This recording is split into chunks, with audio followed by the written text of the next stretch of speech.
I want to say that just share a moment, and I have to put. I don't have my head in my date, but I know the story. Dr. Esselmont, Baha'u'llah in the New Era. He goes to gets married and pioneers to Australia. His wife divorces him, and he's trying to figure out what is he going to do with his life next. And he does exactly here what Martha does. He goes to Cape Town. He arrives there at the same time.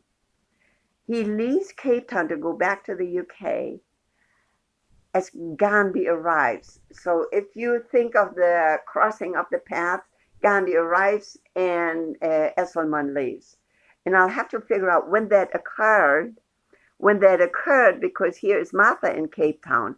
Because I talked to the Baha'is in Cape Town, and I thought, were they aware that Esselman was there? And they actually were not.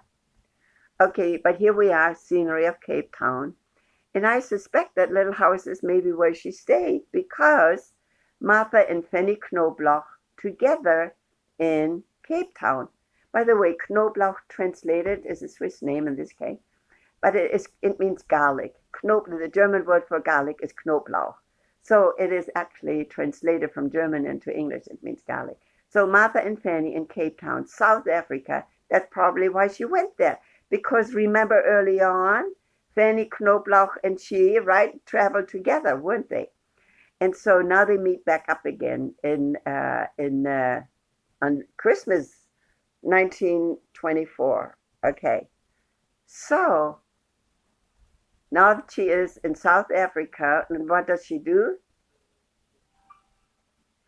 She goes back out to sea the first week in February of 25, and she goes all on the Landsteven Castle, third class. You notice she doesn't go second class. She always travels third class on trains and on boats. Third class. And then she gets paid for like really implementing the road trip from Seattle to Yokohama. It's unbelievable. She goes now to Egypt, and you know what's about to happen up there. She goes up to Port Said, right?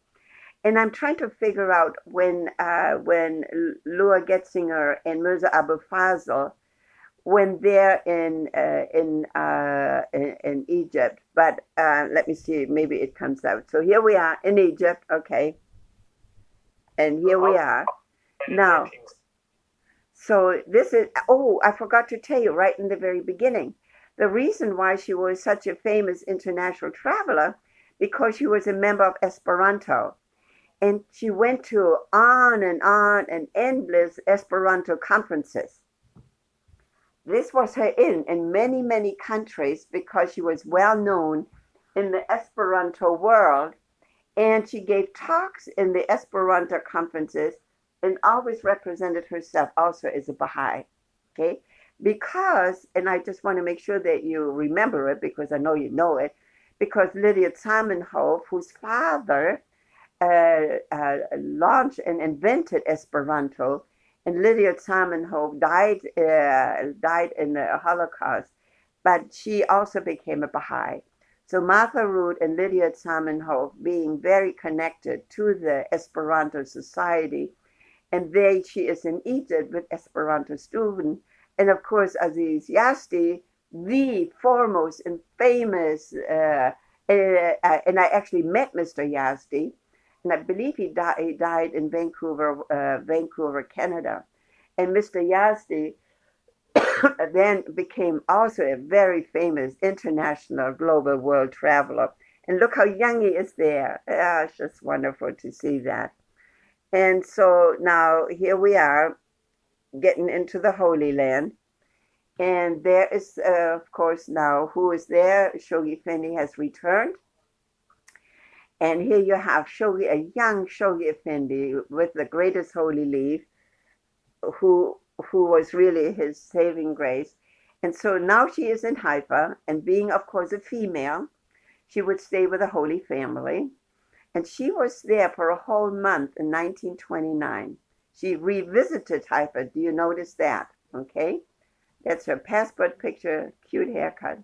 There's her passport picture, and the greatest Holy League gives her I think, oh my God, is it Baha'u'llah? Yeah, Baha'u'llah's prayer beads. And stayed with the Holy Family for a whole month. I can't even, of course we can't imagine it. Why could we imagine it, right?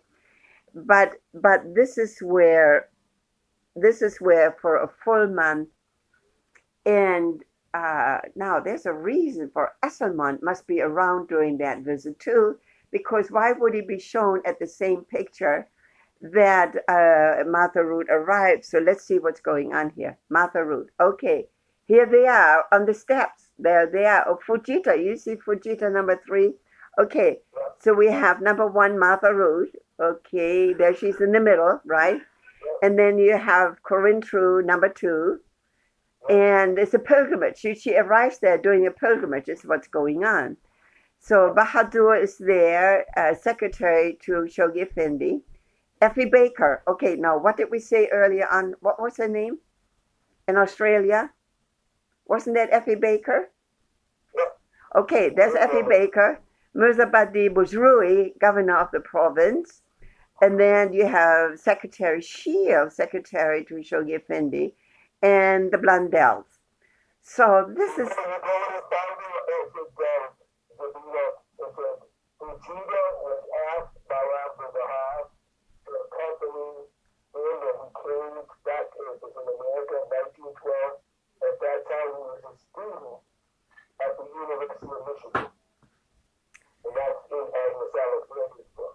How we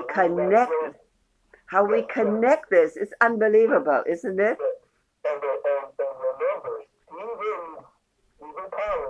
Yeah. Yeah.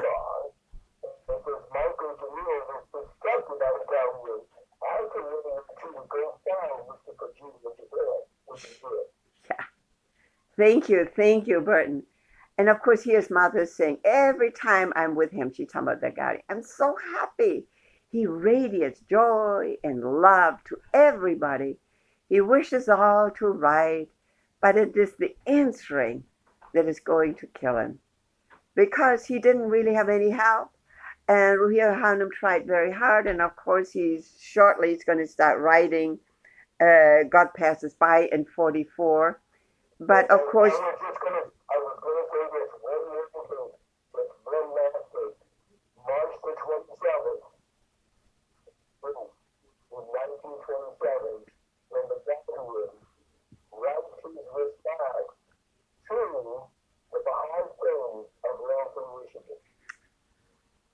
This is all.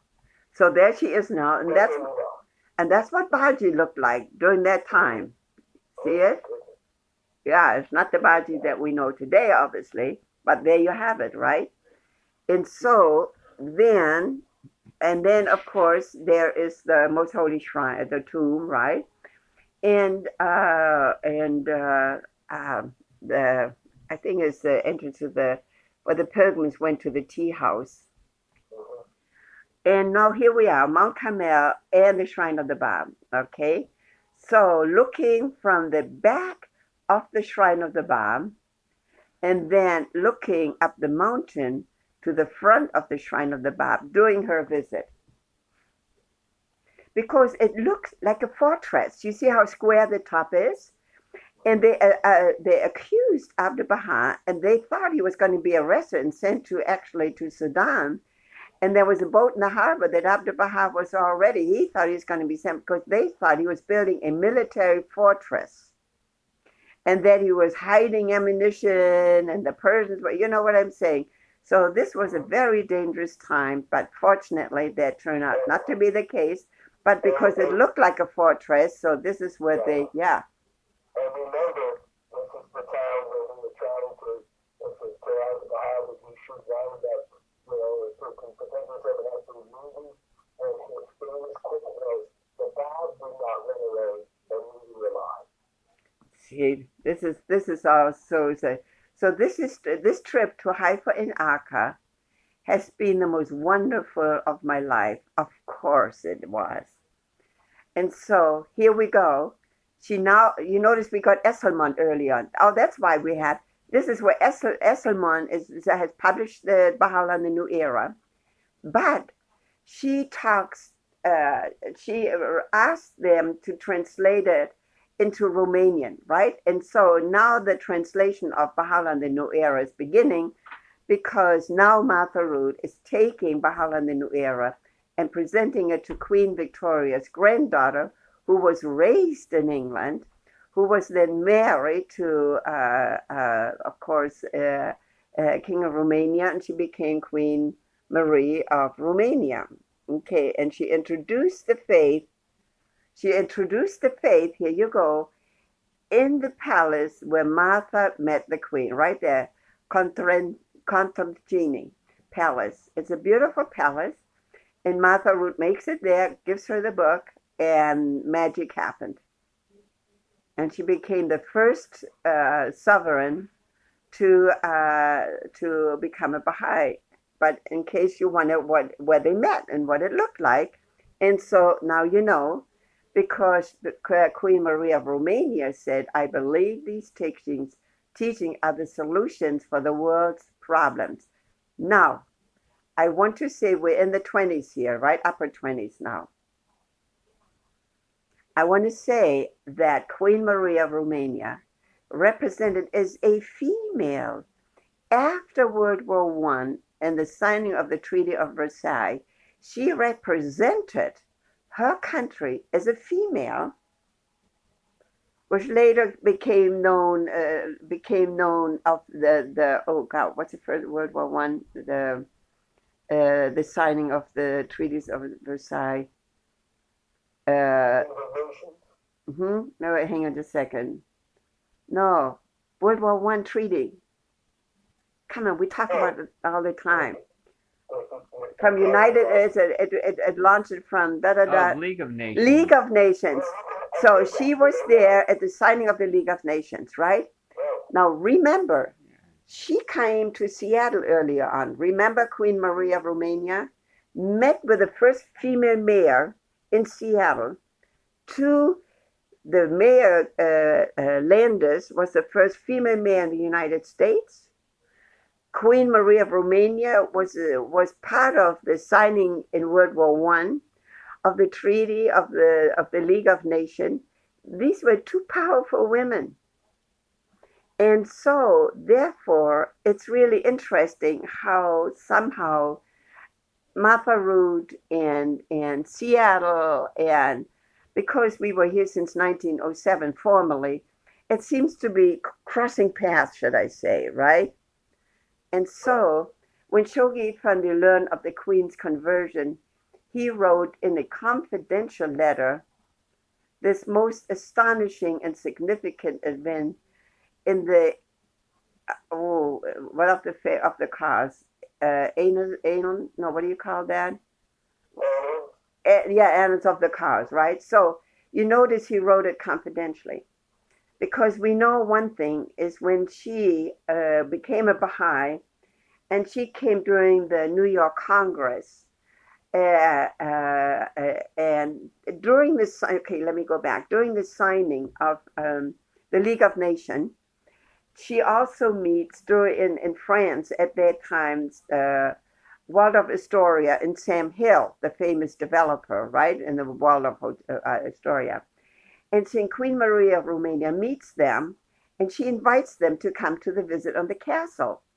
And they go and visit her in the castle, and all these adorable pictures of them, on all three of them, on a bear skin. It's kind of a cute picture, but you know, that's what it was. And so then Sam Hill invites Queen Maria of Romania to come to the United States, and she then takes her children and goes to the opening of the World Congress in New York in the 20s, and he then takes, she has her own train, her own entourage, and she gets a head feather trooper, made a tribal chief, and across the country. It's a famous story, which we're going to talk about another time. And of course, then, so then what happens is that she ends up with her throne, her coronation gown, an endless amount of suitcases because Sam Hill said he's going to build a museum in Mary's Hill down at the Columbia River. I have been there and I have seen those items. They're a must-see for a Baha'i, okay? And then he talks her into coming up to Seattle and then to go up to Canada where he built what they call the Peace Arch. And he takes her up to Seattle, up to the Peace Arch and cut the ribbon. So it was cut by Seattle, by a royalty that was a Baha'i, was the christening of the Peace Arch going into Canada. I'm just saying. Anyway, so, and of course she then met also the mayor in Seattle, and they drove right in their entourage, right past the Unity Museum on the Ave in Seattle. I mean, I can't just help and say that for a moment because this is what she did. She went and drove through the University of Washington and then crossed over. So the Queen wrote articles on the faith that was syndicated in more than 200 newspapers in the US and Canada. And she announced she was a Baha'i on the faith. And this also, in the end, became devastating to her because the son, Michael, the son, and then when she got back to Romania, because they thought that she belonged to the Romanian Orthodox Christianity, and that the fact that she talks about the faith was just sacrament at that time. And her ending, and you read, Della Marca's book, basically in the end, he retires her into the castle, and she's practically starved to death in there. It's a very tragic ending, and it's a very but it's because of all the articles that she published on the faith in 200 newspapers in the U.S. and Canada, and that made it back to Europe, of course, and then it all. She then says, "Wait, who is this? My dearest and most precious Martha, I assure." Oh, Shoghi Effendi. Okay, see the little letter down there. That was kind of cute what Dwayne did. That my dearest and most precious Martha, I assure you that but for your letters, I would feel completely broken down and exhausted. Look at the impact. Completely, not just a little, or not just depressed, completely broken down and exhausted. Now, we've got to realize that Queen Maria of Romania went to Israel on a trip, and it was arranged between her to meet the Guardian. They arrived in Haifa in darkness, and her entourage forbid her, because of her children, forbid her to meet with Shoghi Effendi. It was absolutely tragic because, that was arranged, and it was especially at night. But they prohibit her, and she talks about this very sadness of that they drove right by it and wouldn't let her get out, and she had to leave Haifa, and it caused incredible sadness to her. And then he says, your letters have given me strength and joy and encouragement at a time when I felt depressed, tired, and disheartened. Wow. How about that, having that in the letter coming to you? Anyway, now she goes to Poland. And again, why Poland? Gdansk. First of all, the Zamenhofs are in Poland, right? The Esperanto. And so she clearly is traveling there on behalf of Esperanto. And wherever she goes, she also talks about the Baha'i faith. And then she goes to Bulgaria, and there she is with the Baha'is of Bulgaria. Now she does her European tour, right? And here she is, Anna Grossman, die war handle the cause, Dr. Grossman and his wife, Mrs. Anna Grossman, and Mrs. Leslie Klitzing, which was one time occurring. So it's a wonderful picture in Germany. And it just warms my heart to know that Martha Root also was in Germany. Somebody being born there, it warms my heart to know she also made it there. And this is a beautiful brooch. Oh, I think she's given that by the greatest holy league. Just a second. Okay, I'm going to have to come back and find out why that brooch is, but I think it was in somebody's archives that she was given by the greatest holy leaf, and she carries it with her during her travels. So she says, another Shoghi Effendi says, I appear to individual believers and Baha'i assemblies. You notice it doesn't stop with the believers. And Baha'i assemblies alike to enforce by every possible means the earnest striving of such a precious soul to respond speedily and entirely to every request that from time to time she feels moved to address to her fellow workers in every land. Because we have heard of rumors and stories where, especially in this country, she was seen as this dear little old lady, kind of dowdy and so on. She just didn't get the respect in this country that she globally had. And I can only imagine what it must have felt like when she died and she was raised to the foremost hand of the cause of God. And so, therefore,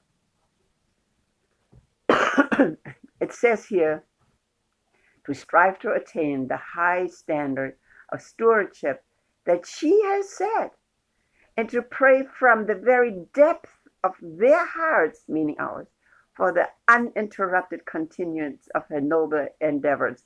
You notice the guardian in 29 is making sure that they all knew who she was and give her respect and help her in every conceivable way wherever she goes.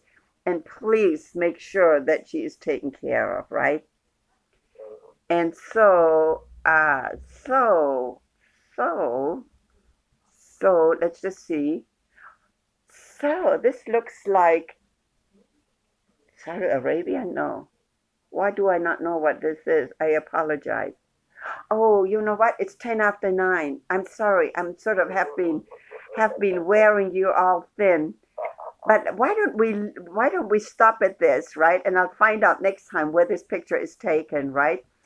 And then if you feel you want to have another one, I will send you a copy of this full set of slides.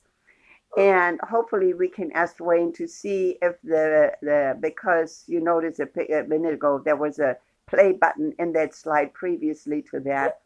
And so I hope you enjoyed it. I hope. I learned so much from it. I'm grateful that you invited me, and like I said, I just wanted to do the portion of Martha. Yes. Teaching to her. And then you can pick and choose what you want to take out.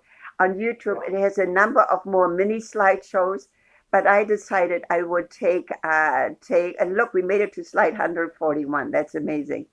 So thank you, everybody, for coming today on this very day that today we got to realize that Martha, the only woman on this Japanese ship that is rock and rolling, it's very hard coming and rough waters coming out of the harbor of Seattle. I know what it's like when you leave the West Coast and you head into the Pacific. It is rough going, and so let's remember her today, having taken her little projector and her slideshow and her little typewriter, because she was a journalist. And in the darkness of the night, tonight, think about her being on that boat surrounded by only Japanese-speaking passengers, should I say. So with that, I want to thank everybody for coming to celebrate with us in Seattle this centenary of Martha Root leaving Seattle. Ala'u Abha.